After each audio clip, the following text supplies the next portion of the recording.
ಗೌರಿ, ಇಲ್ಲೇನ್ ಮಾಡ್ತಾ ಇದೀಯಾ? ನೀನ್ ಎಲ್ಲೆಲ್ಲಂತ ಹುಡ್ಕೋದು? ನಾ ಬೆಳಿಗ್ಗೆಯಿಂದನೂ ಇಲ್ಲೇ ಇದ್ದೀನಿ. ನಿನ್ಗೋಸ್ಕರ ಏನ್ ತಂದಿದ್ದೀನಿ ನೋಡು, ಬಾ ಅಲ್ಲಿ ಕೊಡ್ತೀನಿ. ನನಗ್ ಬೇಡ. ಬೇಡವಾ? ಬನ್ ಬೇಡವಾ? ಯಾಕೆ? ನನಗೆ ಎಷ್ಟೊಂದು ಬನ್ ಸಿಗ್ತಿದೆ ಅದಕ್ಕೆ. ಹೇಗೆ?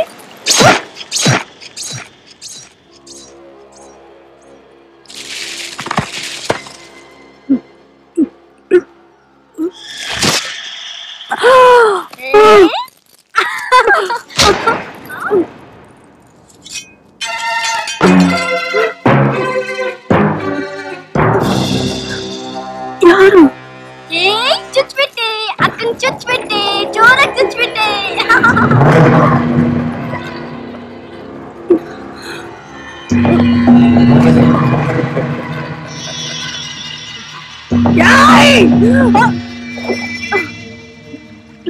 ಅಕ್ಕನ್ ಚುಚ್ಬಿಟ್ಟೆ.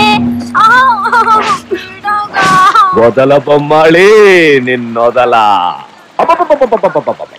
ಏನೇ ನಿನ್ ಭರ್ಜರಿ ಪ್ರದರ್ಶನ. ಸೂತ್ರನೇ ಇಲ್ದಿರೋ ಬೊಂಬೆ ತರ ಮೆರಿತಿದ್ದೇ. ಇದೇ ಕಾಲು ಹೊಸಲು ದಾಟಿದ್ರೆ ಯಾವ ಊರು ನಡುಕ್ತಿತ್ತೋ, ಯಾವ ಜನ ದೇವರಿಗೆ ಕೈ ಮುಗಿಲಿಲ್ಲ ಅಂದ್ರು ಶರಣೋ ಶರಣಂತ ನಮಗೆ ಸಾಷ್ಟಾಂಗ ನಮಸ್ಕಾರ ಮಾಡ್ತಿದ್ರು, ಅದೇ ಊರು ಅದೇ ಜನ ನಮ್ಮನ್ನ ನೋಡಿ ಛೀ ಥೂ ಅಂತ ಉಗಿದು ಅಂಡು ಬಡ್ಕೊಂಡು ನಗ್ತಾವ್ರೆ.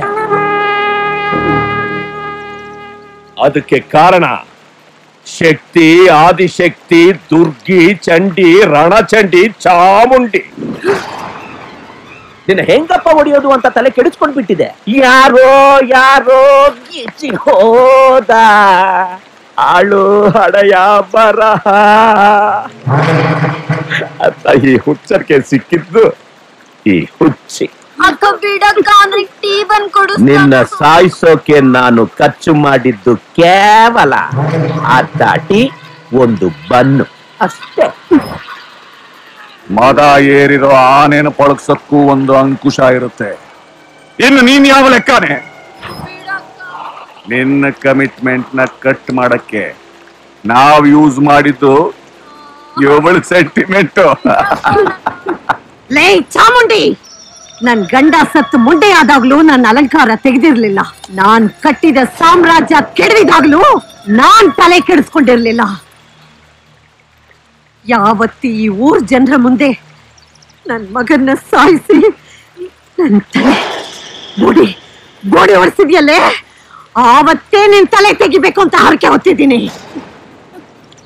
ನಿಮ್ಮಪ್ಪನ್ನ ಚುಚ್ಚಿ ಸಿಗಿದು ತೋರಣ ಕಟ್ಟಿದ ದಿನಾನೇ ನೀನ್ ನೆಗೆದು ಬಿದ್ದೆ ಅಂದ್ಕೊಂಡಿದ್ವಿ. ಬದುಕ್ಬಿಟ್ಟೆ. ಇವತ್ತು ತೆಪ್ಪಕ್ಕಿಲ್ಲ, ಸೀದಾ ನಿಮ್ಮ ಅಪ್ಪನ ಹತ್ರನೇ ಕಳಿಸ್ತೀನಿ. ಟೀ ಬಂದ್ ಕೊಡ್ಸು. ಅಕ್ಕಂಗ್ ನೀನ್ ಹೇಳ್ದಂಗ್ ಚುಚ್ಬಿಟ್ಟೆ. ಟೀ ಬಂದ್